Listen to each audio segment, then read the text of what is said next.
White டிஸ்சார்ஜை ரைட்டாக note பண்ணால் கரெக்டாக கன்சீவ் ஆக முடியும். ஸ்பெர்ம் விமன்ஸோட பாடியில் 5 டேஸ் சர்வே பண்ணும். ஆனால் ஸ்மூத்தாக ஸ்விம் பண்ணுறதுக்கு ஒயிட் டிஸ்சார்ஜோட டெக்ஸ்சர் ரொம்ப முக்கியம். பீரியடான 6th to 10th டேல ஒயிட் டிஸ்சார்ஜ் ஆனது க்ரீம் அண்ட் திக்கா இருக்கும். இது ஸ்பெர்மை உள்ள அலோவ் பண்ணாது. அட் த சேம் டைம் பாக்டீரியாவையும் உள்ள என்டர் பண்ண விடாது. டே 11ல இருந்து 15 வரையும் ஓவலேஷனுக்கு முன்னாடியும் டியூரிங் ஓவலேஷன்லையும் ஒயிட் டிஸ்சார்ஜ் ஆனது கிளியரா, ஸ்லிப்பரியா, ஸ்ட்ரக்சரபிளா இருக்கும். இது ஆயில்ல கால வச்ச மாதிரி ஸ்மூத்தா இருக்கும். இதுதான் fertility stage.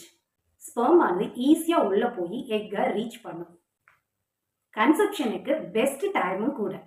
Day 16th to 28th வரைக்கும் ஒயிட் டிஸ்சார்ஜ் ஆனது திக் அண்ட் க்ரீமியா மைல்டு எல்லோயிஷா இருக்கும்.